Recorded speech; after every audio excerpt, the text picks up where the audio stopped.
It was a pitch black evening.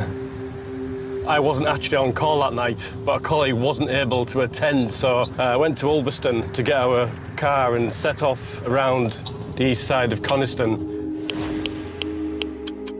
In August 1997, amateur divers retrieved what they believed to be a body from the depths of Coniston Water. Local divers had stumbled across their find, wrapped in plastic and held down with weights. At the time, Doug Marshall was a detective constable for Cumbria Police. All I'd been told was that a body had been found in the lake. On the way, I was thinking of making sure that we preserve the body, preserve the scene, and make sure that any forensic evidence was retained.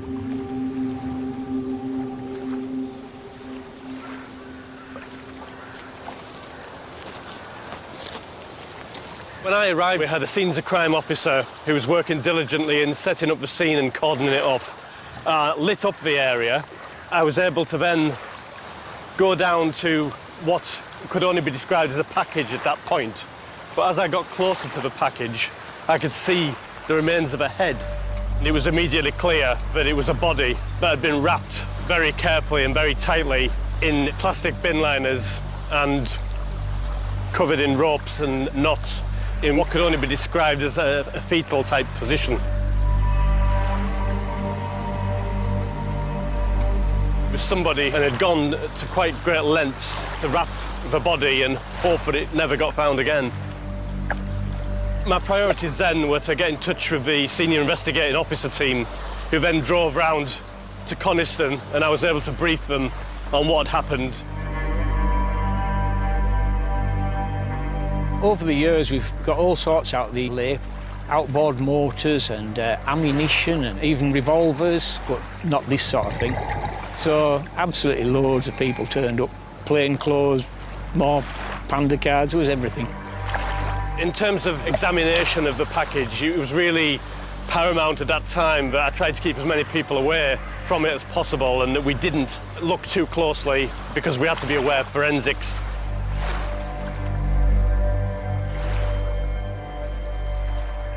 There was 2 post-mortem examinations carried out, one the next day after the body had been recovered, and it was a very long, laborious process because it was really important to secure packaging around the body, the ropes, and any knots that were tied.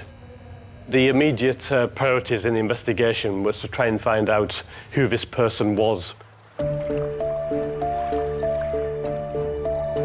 The body had been in the water for some time, and forensic pathologist Peter Venezes knows only too well the difficulties that would have been faced by the original pathologist, Dr. Edmund Tapp, in making an identification. In relation to anybody which has been in water for a long period of time, identification is quite a challenge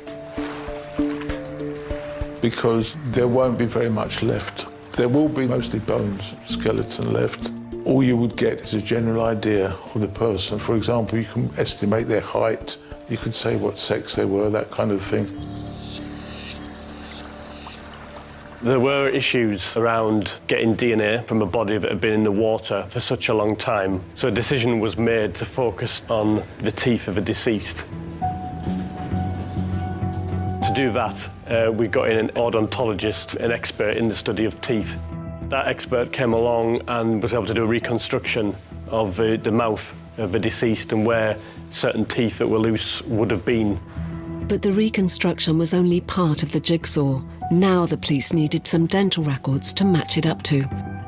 Press releases went out about the recovery of a body from the lake, and the public were encouraged to try and assist with who that might be. Jeremy Craddock was a reporter at the local paper, the Westmoreland Gazette, at the time of the gruesome discovery. They were putting out appeals publicly, anyone with any information, anybody that, members of the public, if they thought somebody was missing, making suggestions.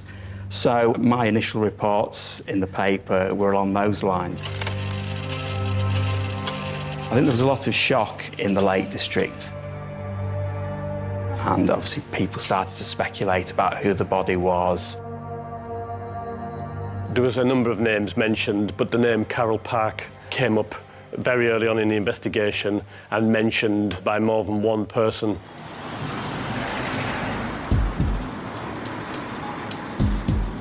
With a possible strong lead, would the dental reconstruction match those of Carol Park? In order to do a comparison, it was really important to try and get some information about dentistry involving people who we thought might be the deceased person. We managed to find out that Carol Park used to go to a dentist in Barrow-in-Furness. We were led to a garage where there was storage of a load of records pertaining to teeth, and I do vividly recall sitting in a dusty garage for a whole afternoon to try and find Carol's impression. And of course, in one of the last boxes, I held up a record, and it was that of Carol Price, which was Carol's maiden name. And when comparisons were carried out, it was then clear that the body that had been recovered from the lake was that of Carol Park. Carol had been missing for 21 years.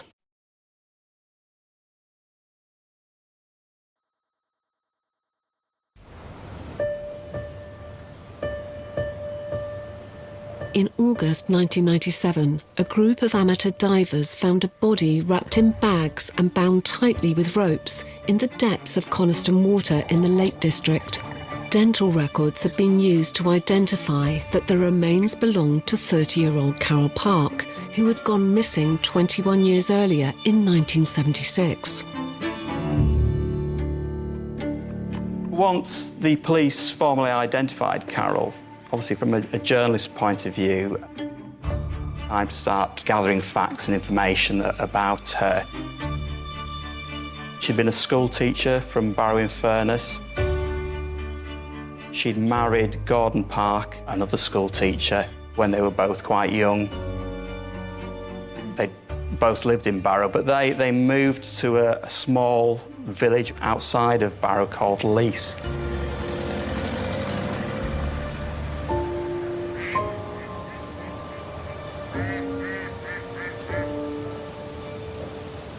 We're in Lees, a small rural village in stark contrast to the industrial town of Barrow-in-Furness, only a few miles away.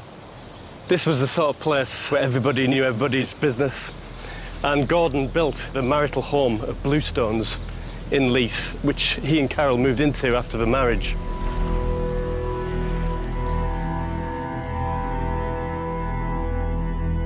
Following their wedding in 1967, Carol and Gordon went on to have 3 children, but Carol's niece, Kay Washford, recalls the marriage was far from happy. I know that she'd been to my dad a few times because of relationship problems with Gordon. Gordon was a very stern man. He had rules that needed to be followed. If you didn't follow them rules, it would make things very difficult. All I did was witness Carol very upset and crying, and my dad consoling her. There was a lot of arguments. There'd been several separations, and Carol had left Gordon on a number of occasions. There were also speculation that both Carol and Gordon had had extramarital relationships. Carol had a number of relationships with other men, but the main one that she had was with a man from the northeast. And eventually, Carol left Gordon to be with him. After a court case where she was potentially going to lose her children, Carol decided to return to the marital home and resume her marriage with Gordon. Carol found the wrench of being separate from her children too much. In August 1975, Carol returned to Gordon, but less than a year later, on the 17th of July 1976, she went missing.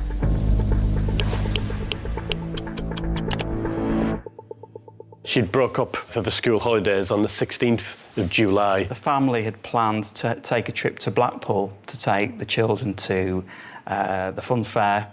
and also to a Doctor Who exhibition. But on the morning, Gordon Park said that Carol didn't want to go. She said she wasn't feeling well. He said that he took the children to Blackpool on his own, and when he returned that evening, that Carol had gone. There was no sign, there was no note, but they found her wedding ring and engagement ring on the bedside table. The missing persons inquiry in 1976 didn't really get anywhere because there wasn't really much to go on. There was a history of Carol leaving Gordon in the past, and these were obviously days before, you know, before the internet, before CCTV. In these days, there's a lot of information open to police to trace financial records, mobile phone records, checking CCTV, lots of them things that weren't available in 1976. And it was another missing person case that was kind of shelved until something concrete came forward, really. Mrs. Park's disappearance made only the local headlines. How was it, people asked, that she could go missing from her home in Leith while her husband and 3 young children were on a day trip to Blackpool? But one thing that had roused police suspicions at the time was that although Carol went missing on July the 17th, Gordon Park didn't report her disappearance until September the 4th, 6 weeks later. He said she always was leaving him, she'd done it before, and eventually she'd always come back to him. So he didn't give it a second thought. He said, oh, here we go again, she's gone off with another man. However, this was a very different set of circumstances to when Carol had gone away previously. People always knew she'd gone, knew where she'd gone, and she kept in touch with people. However, on this occasion, she'd gone and just disappeared, vanished. It was actually when he went to see Ivor Price, Carol's brother, to tell him that Carol had gone missing.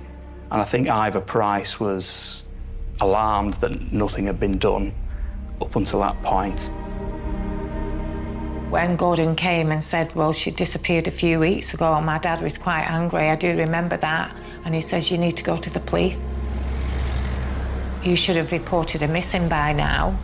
Most people perhaps would go straight to the police in those circumstances. Gordon Park chose to notify his solicitor, who then notified the police.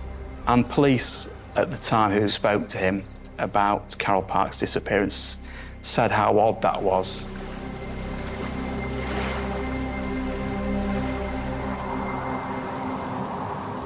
In the years that followed Carol's disappearance, Gordon moved on with his life and he divorced her on the grounds of desertion.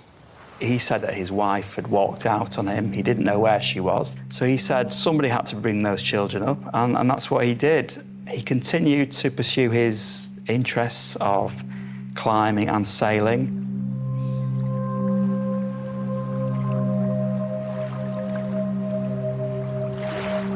He used to go sailing a lot. He had his boat.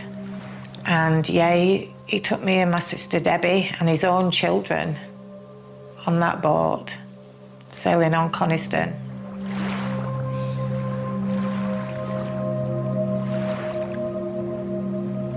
He remarried in the early 80s, didn't last for very long. He married for a third time in the early 1990s to a woman that he'd known probably from the time that he first met Carol, actually, and they reignited their relationship. But the August 1997 discovery of Carol's body was about to change the lives of Gordon Park and the rest of her relatives.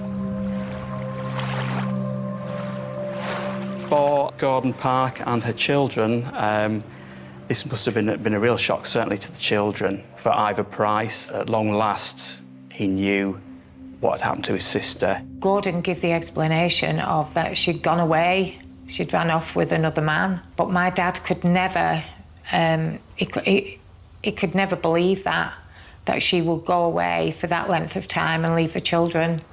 I do not know what the immediate future is going to bring to our family. It will end a nightmare for me of 21 years, which has given me a living hell. But having said all that,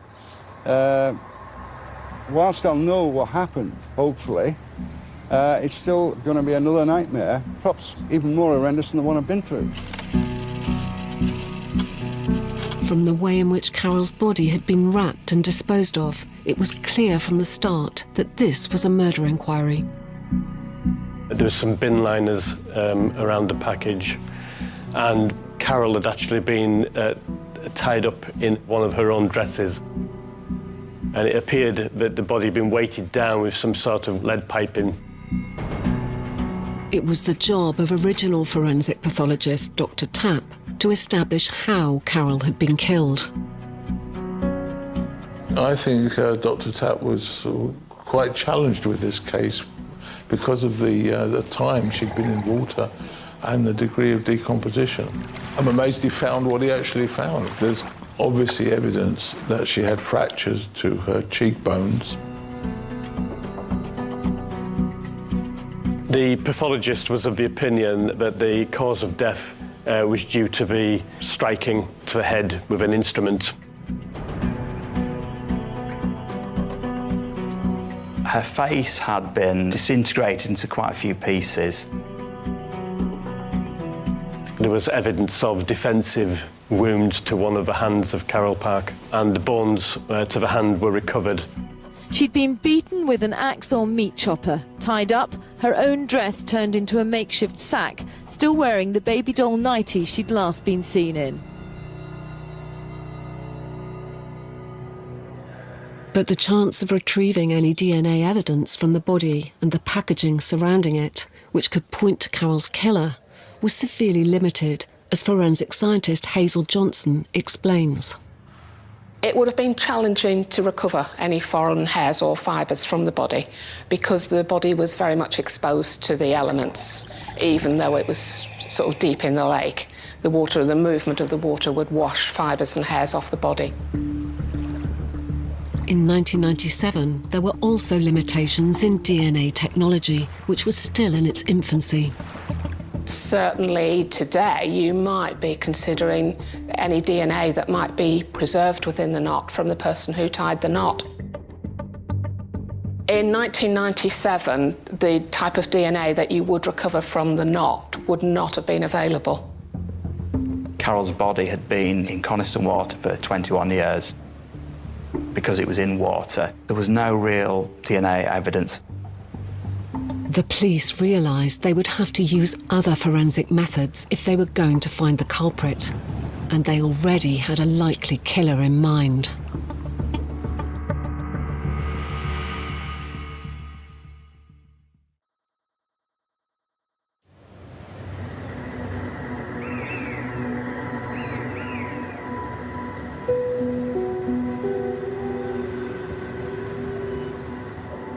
The discovery of Carol Park's body at the bottom of Coniston Water in 1997 had sparked a murder inquiry for Cumbria police.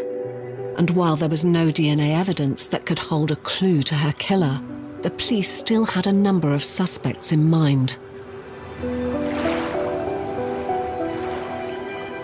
Everybody that had any link to Carol Park was investigated thoroughly.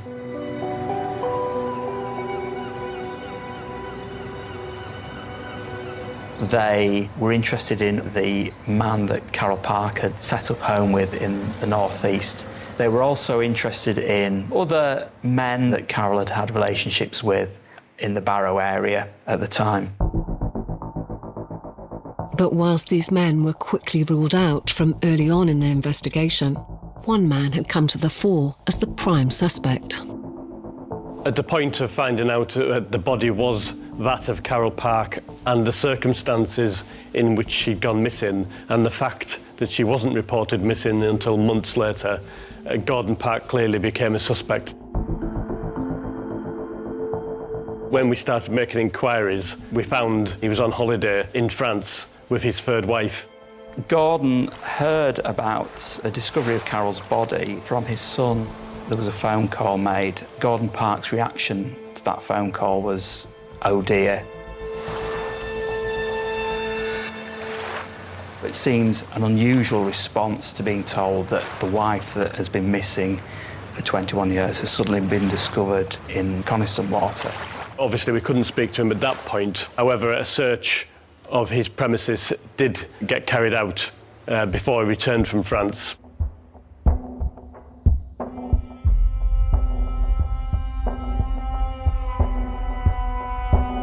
Immediately, the Barrow-in-Furness home of Gordon Park was searched, as was his boat moored on Coniston Water. We were able to recover a number of items, knots and ropes from his garage. It took him about 3 days to return from his holiday. Police made an early morning call at his house and arrested him. Retired school teacher Gordon Park and his third wife returned from a cycling holiday to find Mr. Park a wanted man. He was arrested pretty much on his return from France. In a serious murder investigation like this, it's really important to speak to a suspect as soon as possible. And particularly before they get an opportunity to interfere with potential witnesses. And that was the case with Gordon Park. Detectives called this morning at the house Gordon Park shares with his third wife. She's believed to be inside with their children. He's being held at Barrow-in-Furness police station. Gordon Park was arrested on the 24th of August 1997, 11 days after Carol's body was found. It was huge news locally, and it had a real impact on Carol Park's wider family. You almost had two factions who were divided. Brother. When Gordon was arrested, my dad was angry. He was saddened. I just don't think he could comprehend what was going on, and that Gordon was responsible for Carol's disappearance and murder. And to watch my dad go through what he was going through was just absolutely devastating.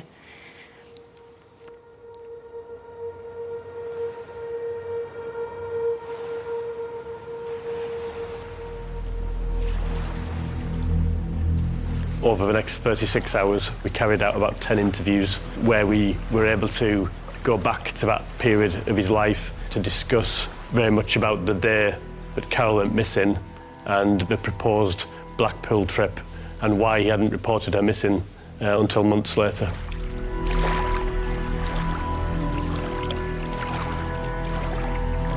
He was very defensive in interviews. He didn't really betray any emotions, he didn't get upset, but he did get quite irritated with the police's line of questioning. His argument really was that Carol Park had walked out on him before, and he believed that somebody else must have been responsible for her disappearance and for her death. Gordon Park never made any admission of guilt during these interviews, but on the circumstantial evidence alone, he was charged with Carol's murder. He was remanded into custody for a short period of time, a matter of a few weeks, before he was released on bail. There was enough evidence to charge and a realistic prospect of a conviction. However, it would appear that regional CPS didn't share that view. So on the 6th of January of 1998, Gordon Park had the charges dropped and he was then free to carry on his life. En route to the committal to Crown Court, the Crown Prosecution Service made the sudden decision that there was, after all, insufficient evidence for a realistic prospect of conviction. The murder, dubbed as the Lady of the Lake case, remains a mystery unsolved. There was great relief for Park's children and for his wife, but I guess in the wider community, there were probably a lot of people who thought Gordon Park was guilty.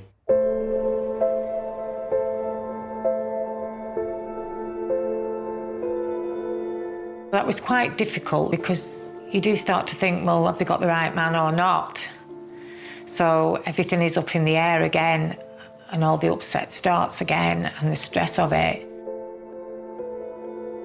It was a blow professionally that we hadn't been able to take this case to court, but that blow was magnified hundreds of times for Ivor Price and his family, having thought they were potentially going to get justice for Carol and then didn't.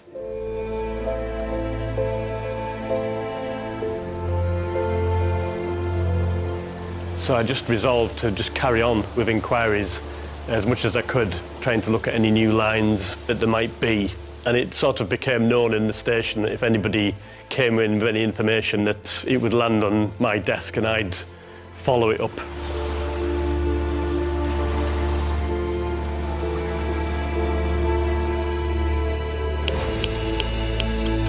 In early 2000, nearly 2 years after the charges were dropped against Gordon Park, Doug Marshall had a breakthrough.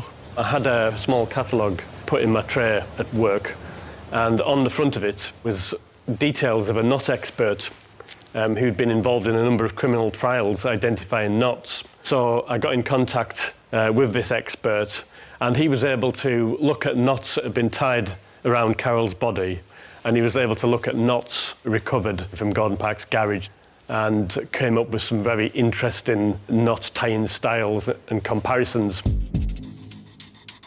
Gordon Park was a keen climber and sailor, and during the 1997 search of his house, many examples of knotted ropes had been taken as evidence.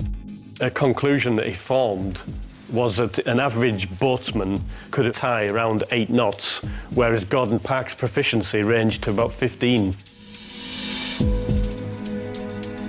And he was also able to pick up on some idiosyncrasies in Gordon Park's knot tying at his home address, which was repeated on the package around Carol's body. This forensic knot analysis was crucial in rebuilding a case against Gordon Park, and in the summer of 2000, there was a further breakthrough. We'd done a documentary to try and find out if anybody could come forward with any further evidence in the case. And a couple of former prisoners came forward and said that Gordon Park had confessed to killing Carol to them. The two men had been in prison with Gordon when he was on remand. One of the alleged confessions, Gordon Park actually described taking the body out and dropping it into Coniston Water. The sentiment was that she deserved it. The next thing I had to do was try and convince senior officers to get this investigation going again. Fortunately, they shared my enthusiasm and it was game on. We were once again flat out investigating the murder of Carol Park.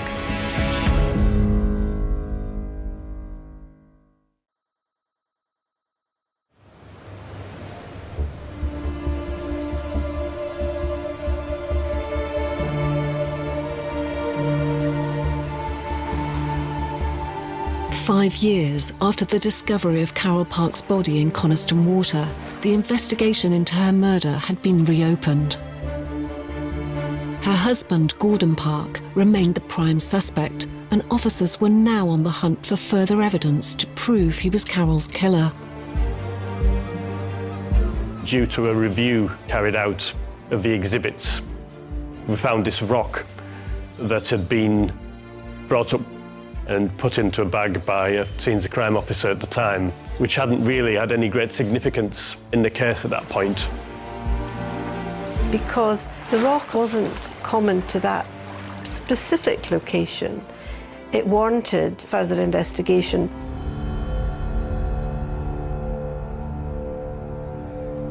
The investigation team decided to consult a forensic geologist to see if the rock could further connect Gordon to her murder.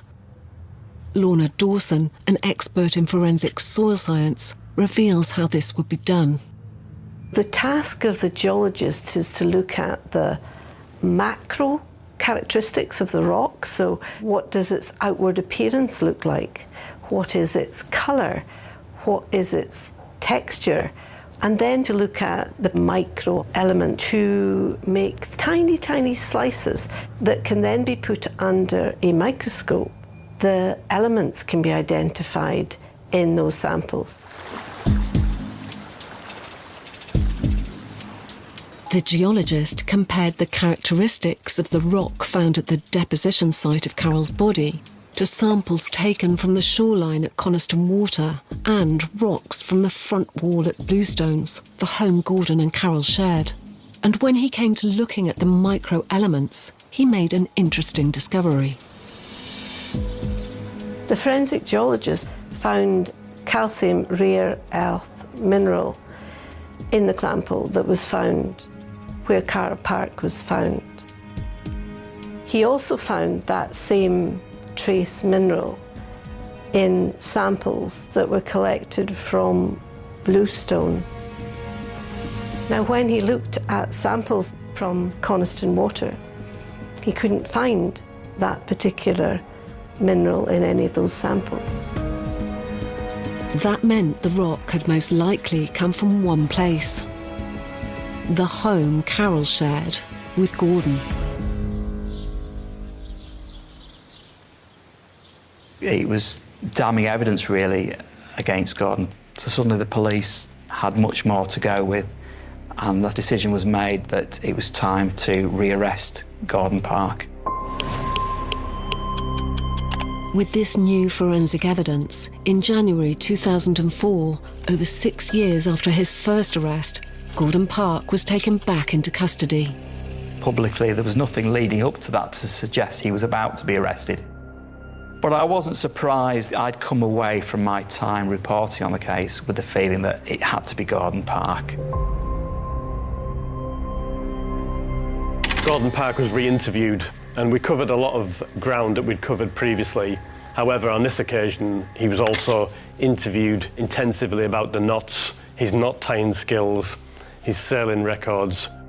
He was also interviewed about the prison confessions and about the rock. And he was clearly quite frustrated.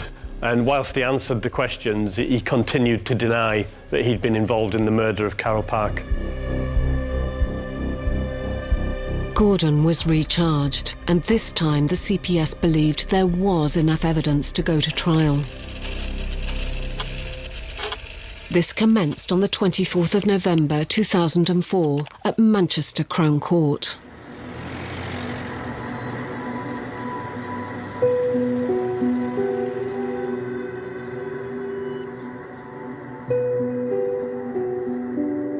I never thought individually that any one of the components of the case would convict Gordon Park, but I was really confident on the totality of the evidence that had been collected. The prosecution were obviously relying heavily on the knots that had been found on Carroll Park's body, and effectively showing that Gordon Park had the necessary knowledge to be able to tie those knots. And also the rock that had been found where Carol's body was found, linking that to Gordon Park's bungalow at Lees.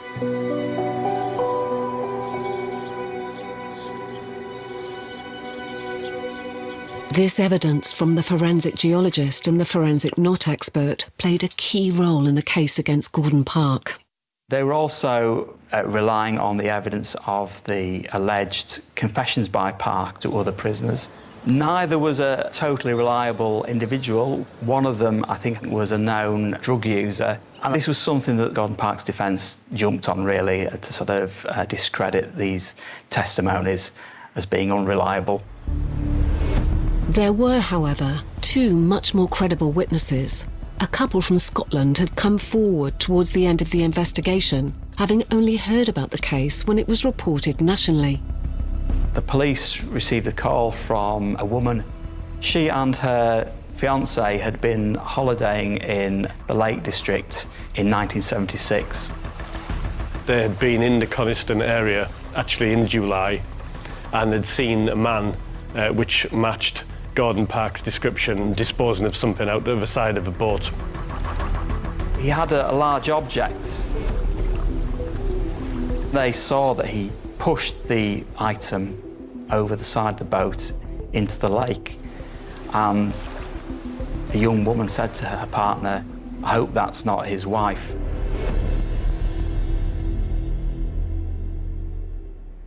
When news came out that Gordon Park had been rearrested, they finally came forward and gave this description to the police.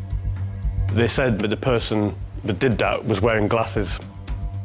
At the trial, Gordon Park said he didn't wear glasses in 1976, but the prosecution actually found a photograph from before 1976 in which he's wearing spectacles.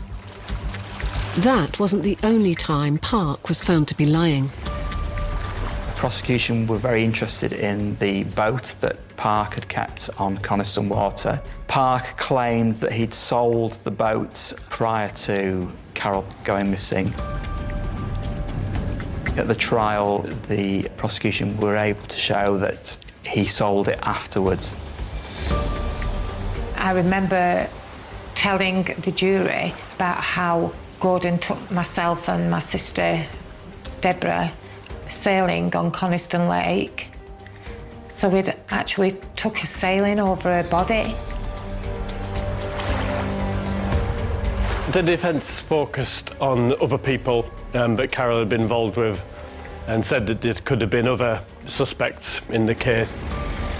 I was really confident that we'd thoroughly investigated everything that was being put forward.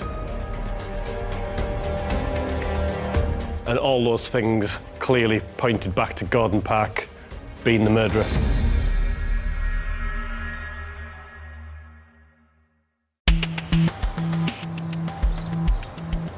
By late January 2005, the jury retired to deliberate. There was no smoking gun, there was no one definitive piece of evidence that could say with certainty Gordon Park murdered Carol. Nevertheless, that evidence was overwhelming. Gordon Park thought that he was going to be acquitted. I even heard that he'd made appointments with radio stations to give speeches when he was found not guilty. It was never clear whether the jury were going to find Gordon Park guilty when they said that the verdict was coming in. My heart was beating out of my chest because it was quite obvious this verdict could go either way. On the 28th of January 2005, over 7 years after his first arrest, Gordon Park was found guilty and sentenced to life in prison with a minimum term of 15 years. I think Park himself was stunned. He gripped the rail in front of him. It was a complete shock to him. I think he genuinely thought he was going to walk out as a free man. His wife cried out and his children were distraught as well. I think there was complete disbelief that he'd been found guilty.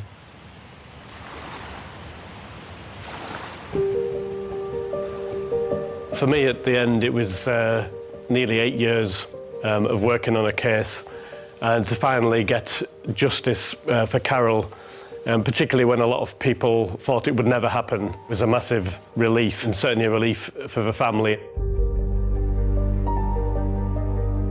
Guilty. I just remember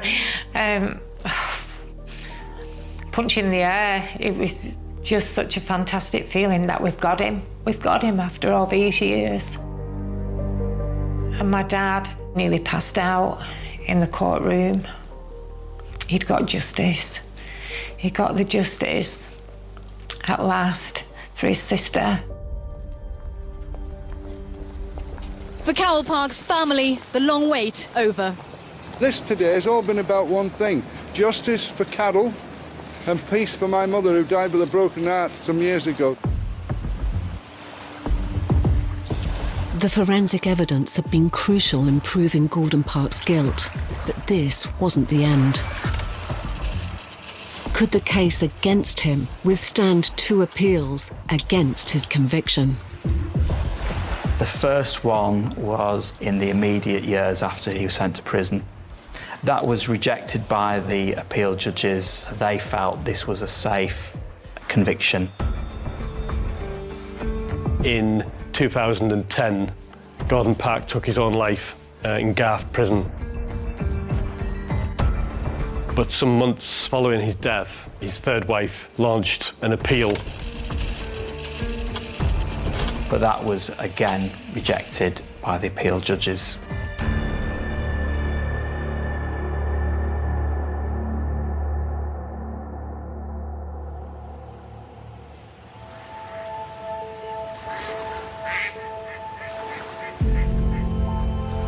And it was really at that point that the case was finally over.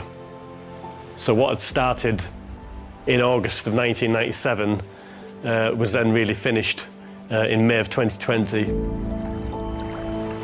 I certainly felt that justice had ultimately been done for Carol. But of course we can never wind the clock back. It was a young woman cut off in the prime of her life. It was a very sad thing all in all. I do believe my dad died of a broken heart. But I think once he'd got the verdict for Carol, he was at peace knowing that Gordon Park had been found guilty.